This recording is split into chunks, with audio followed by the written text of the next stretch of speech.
എല്ലാവർക്കും നമസ്കാരം. ജനുവരി 2 തൊട്ട് സംസ്കൃതത്തിന് വേണ്ടിയിട്ട് ഒരു ഓൺലൈൻ ട്യൂഷൻ സ്റ്റാർട്ട് ചെയ്യുകയാണ്. ഗൂഗിൾ മീറ്റ് വഴിയായിരിക്കും ക്ലാസ് ഉണ്ടായിരിക്കുക.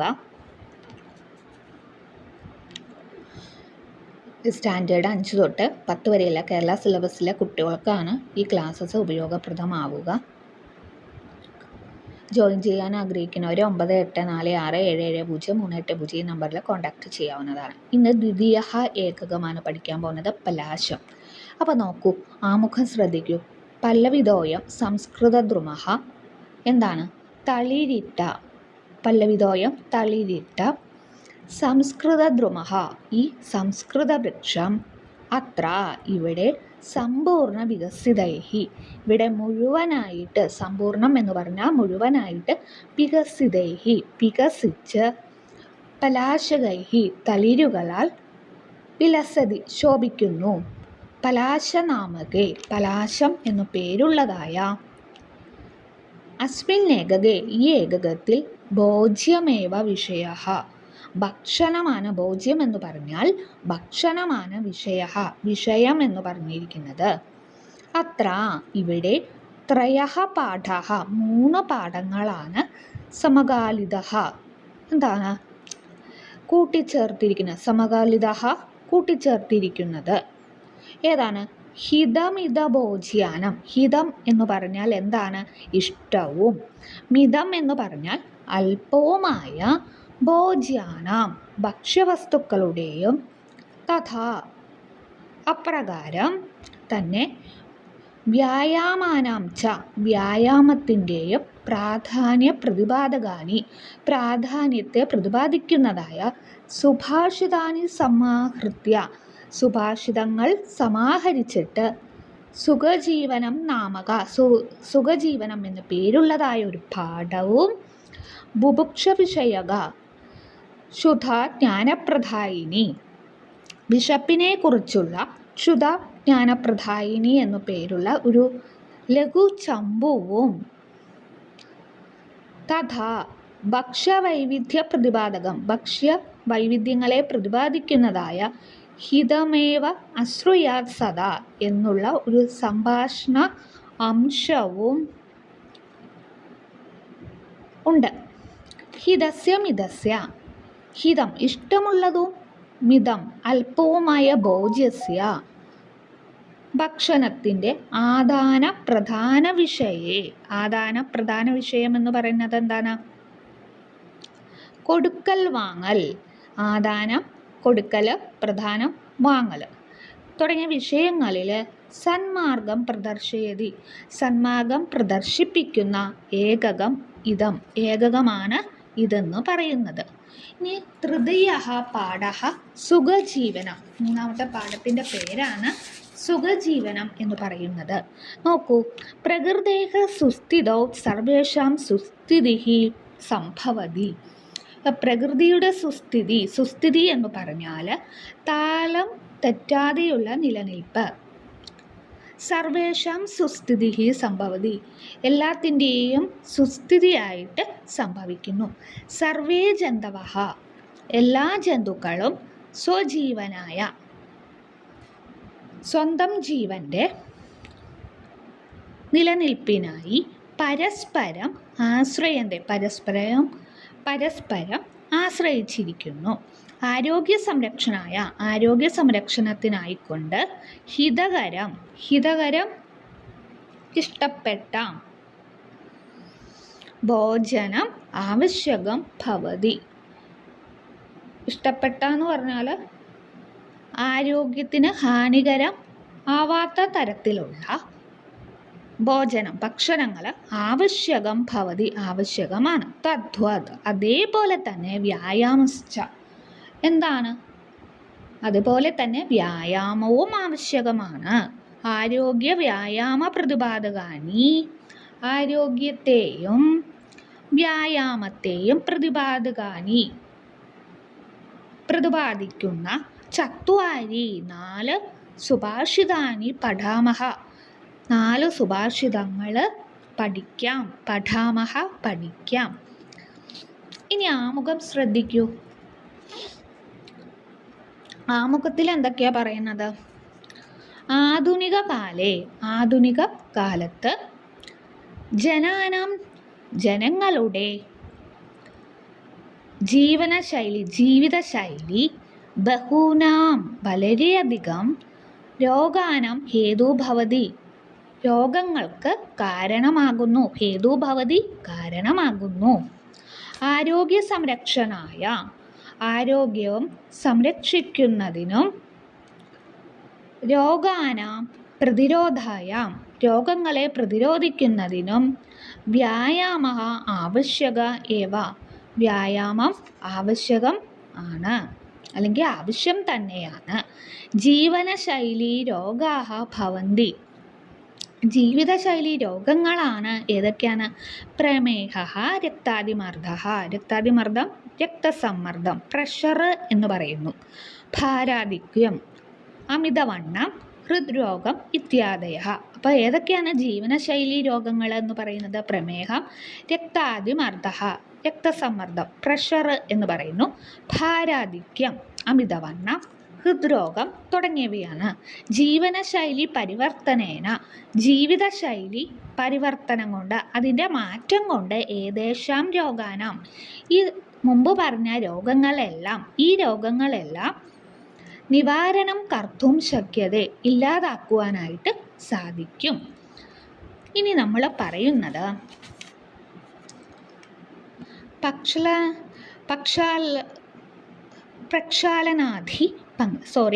പ്രക്ഷാളനാദി പങ്കസ്യ ദൂരാത് സ്പർശനം വരം ഇതി പ്രഥാ അസ്തി. എന്താണ് പ്രക്ഷാളനാദി എന്ന് പറഞ്ഞാൽ? എന്താണ്?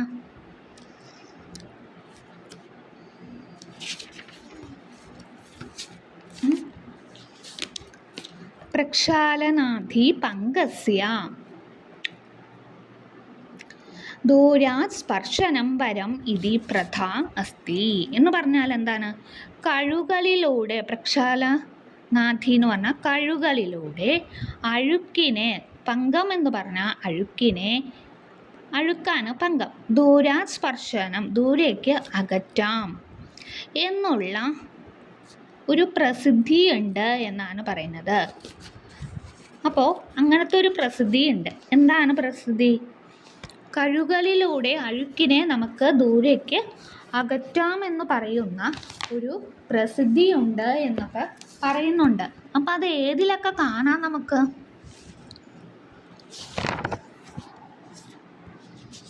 ഏതിലൊക്കെ പറയാം?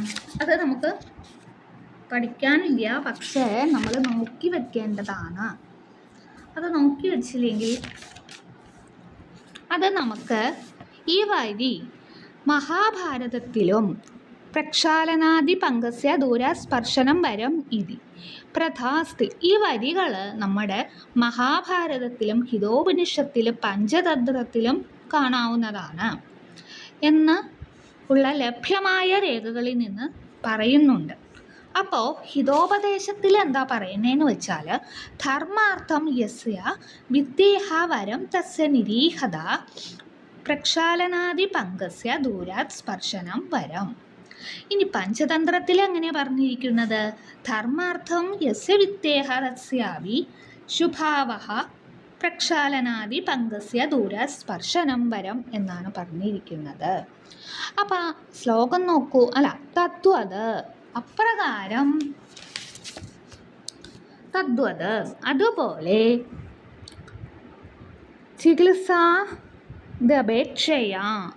ചികിത്സയെ ആശ്രയിക്കാതെ അന്യരുപായൈഹി മറ്റു ഉപായങ്ങളാൽ സ്വസ്ഥ്യമേവ സ്വസ്ഥതയെ വരം നേടാം നമുക്ക് എന്നാണ് പറയുന്നത്.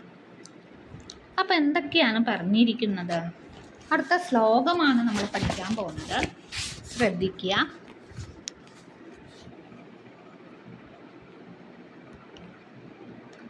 ഇടയ്ക്ക് കട്ടായി പോകുന്നുണ്ട്, സോറി കേട്ടോ.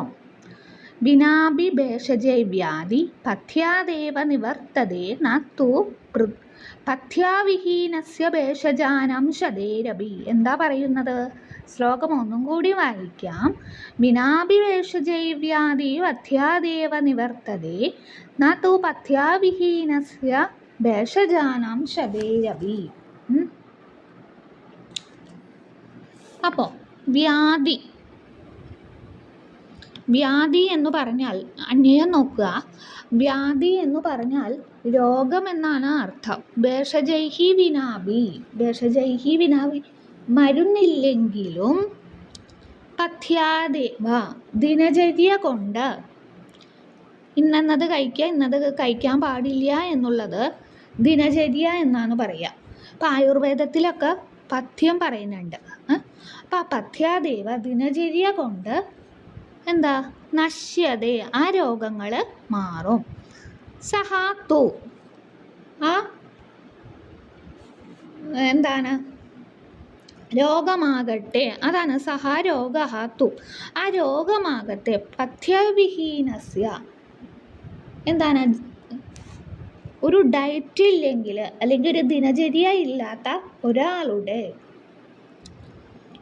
ഭേഷജാനം ശതേരപി എന്താണ് 100 കണക്കിന് മരുന്നുണ്ടെങ്കിൽ പോലും ആ രോഗം എന്ത് ചെയ്യുന്നില്ല, ഭേദമാവുന്നില്ല. എന്നാ നിവർത്തതേ എന്നാണ് പറയുന്നത്. അപ്പോൾ ഒന്നും കൂടി അന്വയം പറയാം. വ്യാധിഹി ഭേഷജൈ വിനാഭി പഥ്യാദേവ നിവർത്തതേ സഹാത്തു പഥ്യാവിഹീനസ്യ ഭേഷജാനം ശതേരപി ന നിവർത്തതേ. എന്താ അതിൻ്റെ അർത്ഥം? രോഗങ്ങൾ മരുന്നു ഇല്ലെങ്കിലും അതാണ് പറയുന്നത്. വ്യാധിഹി രോഗം ഭേഷജൈഹി വിനാഭി മരുന്നില്ലെങ്കിലും പഥ്യാദേവ ദിനചര്യ കൊണ്ട് നിവർത്തതേ ആ രോഗം മാറും.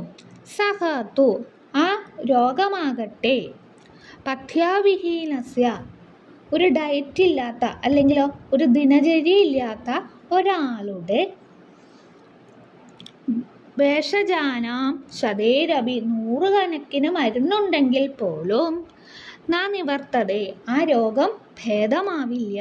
അതാണ് അതിൻ്റെ അർത്ഥമായിട്ട് പറയുന്നത്. ഇനി നമ്മൾ അതിൻ്റെ പദച്ഛേദം നോക്കൂ.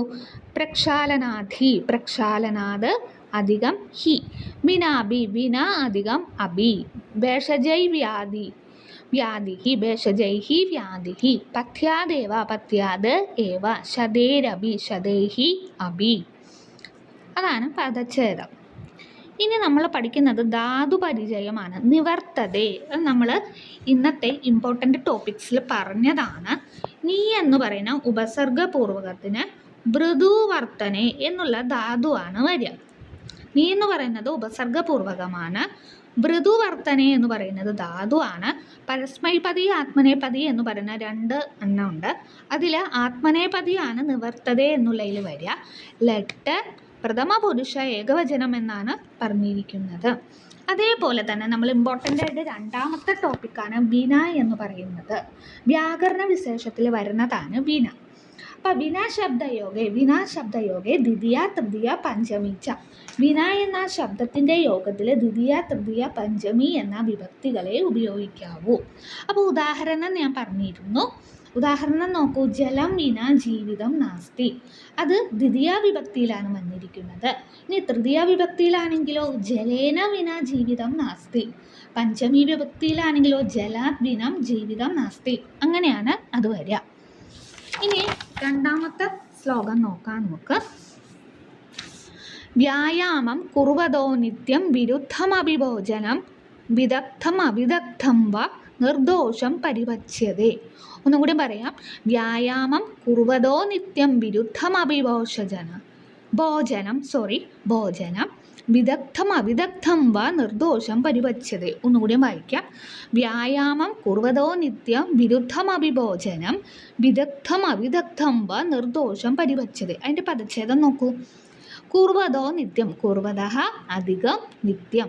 ഇനി അന്വയം നോക്കൂ. നിത്യവും വ്യായാമം കുർവത ചെയ്യുന്ന ഒരാൾ അല്ലെങ്കിൽ ആചരിക്കുന്ന ഒരാൾ. വിരുദ്ധമഭി കഴിക്കുന്നത് വിരുദ്ധമായ ഭക്ഷണമാണെങ്കിലും വിദഗ്ധം അവിദഗ്ധം ജീർണമോ അല്ലെങ്കിൽ അജീർണമോ ആയാൽ പോലും നിർദോഷം നല്ലതുപോലെ പരിപച്യതേ അത് ദഹിക്കുന്നു എന്നാണ് പറയുന്നത്. അപ്പോൾ ഒന്നുകൂടി പറയാം. നിത്യവും എല്ലാ ദിവസവും വ്യായാമം കുർവതഃ ചെയ്യുന്ന ഒരാൾ വിരുദ്ധമഭി കഴിക്കുന്ന വിരുദ്ധമായ ഭോജനം ഭക്ഷണം വിദഗ്ധം എന്ന് പറഞ്ഞാൽ എന്താണ്? ജീർണമോ അവിദഗ്ധം അജീർണമോ ആയാൽ പോലും നിർദോഷം നല്ലതുപോലെ യാതൊരു ദോഷവും ഇല്ലാതെ പരിപച്യതേ അത് ദഹിക്കുന്നു എന്നാണ് പറഞ്ഞിരിക്കുന്നത്. അടുത്ത് നോക്കൂ, 3-ാമത്തെ ശ്ലോകം. സമദോഷഃ സമാഗ്നീച സമധാതുമലക്രിയ പ്രസന്നാത്മേന്ദ്രിയമനാഃ സ്വസ്ഥ ഇത്യഭിധീയതേ. എന്താണ്? സമദോഷഃ സമാഗ്നീച സമധാതുമലക്രിയ പ്രസന്നാത്മേന്ദ്രിയമനാഃ സ്വസ്ഥ ഇത്യഭിധീയതേ എന്നാണ് ശ്ലോകം. അപ്പോൾ ആരോഗ്യശാസ്ത്രാനുസാരം സ്വസ്ഥഃ കഃ, സ്വസ്ഥനാരാണ് എന്നാണ് പറയുന്നത്. ഈ താഴെ തന്നിരിക്കുന്ന ശ്ലോകത്തിൽ നിന്ന് സ്വസ്ഥനാര എന്നാണ് പറയുന്നത്. പദച്ഛേദം നോക്കൂ. സമാഗ്നിഹി ച ഇത്യഭിധീയതേ ഇതി അധികം അഭിധീയതേ. വിഗ്രഹം നോക്കൂ. സ്വസ്ഥഃ സ്വസ്മിൻ തിഷ്ഠതി ഇതി സ്വസ്ഥഃ. സമദോഷഃ സമാഹ ദോഷഃ യസ്യ സ. സമാഗ്നി സമഃ അഗ്നി യസ്യ സഹ. പ്രസന്നാത്മേന്ദ്രിയമനാഃ ആത്മാ ച ഇന്ദ്രിയശ്ച മനശ്ച ആത്മേന്ദ്രിയമനാംസി. പ്രസന്നാനി ആത്മേന്ദ്രിയമനാംസി യസ്യ സഹ. ഇനി അന്വയം നോക്കൂ.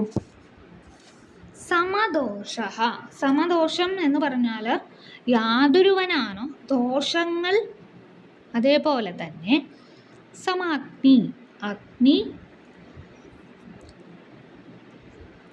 സമധാതു എല്ലാ ധാതുക്കളും ഒരേപോലെയുള്ളത്, മലക്രിയ മൂത്ര പുരീഷക്രിയകൾ സമമായിരിക്കണം. എല്ലാം സമമായ ദോഷങ്ങൾ സമം, അഗ്നി സമമായിരിക്കുക, അതേപോലെ ധാതുക്കൾ മലക്രിയകൾ നമ്മൾ മൂത്ര പുരീഷക്രിയകളൊക്കെ സമമായിരിക്കുന്നത്.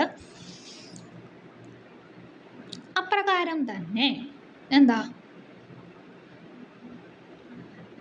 പ്രസന്നാത്മേന്ദ്രിയമനാഃ ആത്മാവും മനസ്സും ഇന്ദ്രിയങ്ങളും പ്രസന്നമായിരിക്കുന്നത് അവനെയാണ് നമ്മൾ എന്തു പറയുന്നത്? സ്വസ്ഥഃ ഇത്യഭിധീയതേ, ആരോഗ്യവാൻ എന്ന് പറയുന്നത്. അപ്പോൾ ഒന്നുകൂടി പറയാം. സമദോഷഃ എല്ലാ ദോഷങ്ങളും ഒരേപോലെ ഉള്ളതും, തുല്യ ത്രിദോഷക 3 ദോഷങ്ങളെ കുറിച്ച് പറയുന്നുണ്ട്, ഞാൻ പിന്നീട് പറഞ്ഞു തരാം. സമാഗ്നിഹി അഗ്നി, ജഠരാഗ്നിയെ കുറിച്ചിട്ടാണ് പറയുന്നത്. നമ്മൾ ആഹാരം കഴിക്കുമ്പോൾ ദഹിപ്പിക്കുന്ന അഗ്നിയാണ് നമ്മൾ ജഠരാഗ്നി. അപ്പോൾ ആ അഗ്നി സമമായിരിക്കണം. ധാതുക്കൾ നമ്മുടെ ശരീരത്തിൽ ചില ധാതുക്കളുണ്ട്, അത് സമമായിരിക്കണം. മലക്രിയ മലമൂത്രാദി അങ്ങനെയുള്ള കാര്യങ്ങളൊക്കെ ഉണ്ടല്ലോ, അത് സമമായിരിക്കണം. പിന്നെ ആത്മാവ് ഇന്ദ്രിയ മനസ്സ് ഇവ 3 പ്രസന്നമായിരിക്കണം. ഇങ്ങനെയുള്ളവനെയാണ് നമ്മൾ സ്വസ്ഥഃ ആരോഗ്യവാൻ എന്ന് പറയപ്പെടുന്നത്. ഓക്കെ. അപ്പോൾ നമ്മളിതിൽ ആദ്യം പഠിച്ചത് സമദോഷത്തെക്കുറിച്ചാണ്.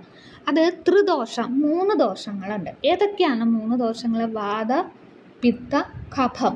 ഇവ എന്തായിരിക്കണം? സമമായിരിക്കണം. ഇവ സമമല്ലെങ്കിൽ മറ്റ് രോഗങ്ങൾ ഉണ്ടാവാൻ ചാൻസ് ഉണ്ട് എന്നാണ്. അതാണ് സമദോഷം എന്ന് പറയുന്നത്. ത്രിദോഷങ്ങളാണ് വാതം പിത്തം കഫം. നമ്മൾ ആയുർവേദത്തിൽ അങ്ങനെയാണ് പറയുന്നത്. ഇവ എന്തായിരിക്കണം? സമമായിരിക്കണം എന്നാണ് പറഞ്ഞിരിക്കുന്നത്. സമാഗ്നി നാം കഴിക്കുന്ന ആഹാരം ദഹിപ്പിക്കുന്ന ജഠരാഗ്നി, അതും എന്താവണം? സമമായിരിക്കണം. അത് സമമല്ലെങ്കിൽ മറ്റ് ചില രോഗങ്ങൾ നമുക്ക് ഉണ്ടാവാം. ധാതുക്കളുണ്ട് നമ്മുടെ ശരീരത്തിൽ. രസം, രക്തം, മാംസം, മേധസ്, അസ്ഥി, മജ്ജ, ശുക്ലം ഇതൊക്കെ സമമായിരിക്കണം. ഇതൊക്കെയാണ് ധാതുക്കൾ. അവ സമമായിരിക്കണം. ഇവ സമമായി ഇല്ലെങ്കിൽ നമുക്ക് മറ്റ് ചില അസുഖങ്ങൾ വരാൻ അടുത്ത മലക്രിയ. നമ്മുടെ ശരീരത്തിലെ മാലിന്യങ്ങൾ മലത്തിലൂടെയും മൂത്രത്തിലൂടെയും വിയർപ്പിലൂടെയൊക്കെ പുറത്തേക്ക് പോകണം. ഇത് സംഭവിക്കുന്നില്ലെങ്കിൽ ഒരാൾ എന്തായിട്ട് മാറും? അയാൾ രോഗിയായിട്ട് മാറും എന്നാണ് പറയുന്നത്. ഇനി ലാസ്റ്റത്തെ ഒരു ശ്ലോകമാണ്. ആഹാരഃ പ്രീണന സദ്യോ ബലകൃത് ദേഹധാരകഃ ആയുസ്തേജഃ സമുത്സാഹഃ സ്മൃതേജോ അഗ്നി വിവർധനഃ. ആഹാരഃ പ്രീണന സദ്യോ ബലകൃത് ദേഹധാരകഃ ആയുസ്തേജഃ സമുത്സാഹഃ സ്മൃതേജോ അഗ്നി വിവർധന. ഇനി പദച്ഛേദം നോക്കൂ. പ്രീണന സദ്യോ ബലകൃത് ദേഹധാരകഃ. പ്രീണനഃ അധികം സദ്യഃ അധികം ബലകൃത് അധികം ദേഹധാരകഃ. ആയുസ്തേജഃ ആയുഃ തേജഃ. വിഗ്രഹം നോക്കൂ. ബലകൃത് ബലം കരോതി ഇതി ബലകൃത്. ദേഹധാരകഃ ദേഹധാരണം കരോതി ഇതി. ഇനി നമുക്ക് അന്വയം നോക്കാം.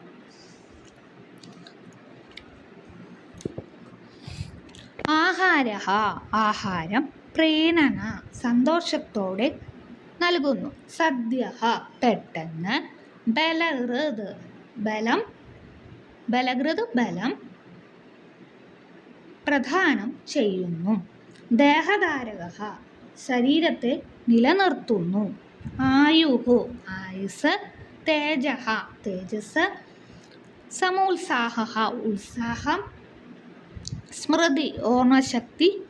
അഗ്നിവർധനഃ ജഠരാഗ്നി മുതലായവ വർദ്ധിപ്പിക്കുന്നു. അതാണ് വർധനഃ വർദ്ധിപ്പിക്കുന്നു.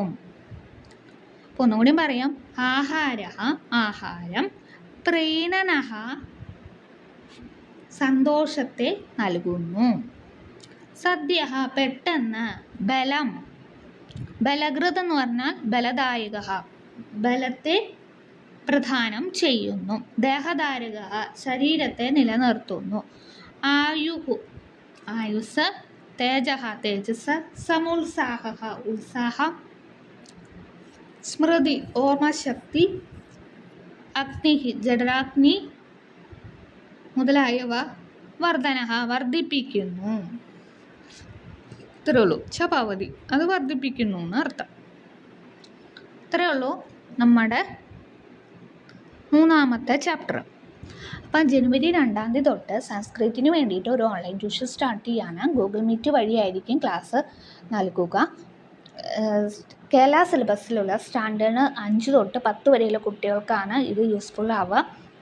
അപ്പോൾ ജോയിൻ ചെയ്യാൻ ആഗ്രഹിക്കുന്നവർ 9846770380 നമ്പറിൽ കോൺടാക്റ്റ് ചെയ്യാവുന്നതാണ്. അതേപോലെ തന്നെ എൻ്റെ വീഡിയോസ് ഷോർട്സൊക്കെ ലൈക്ക് ചെയ്യുക, ഷെയർ ചെയ്യുക, കമൻറ്റ് ചെയ്യുക. പിന്നെ എന്തെങ്കിലും അഭിപ്രായങ്ങളുണ്ടെങ്കിൽ അത് കമൻറ്റിലൂടെ അറിയിക്കാം. എന്തെങ്കിലും ഡൗട്ടുകളുണ്ടെങ്കിൽ അതും കമൻറ്റിലൂടെ അറിയിക്കാം. Okay, thank you.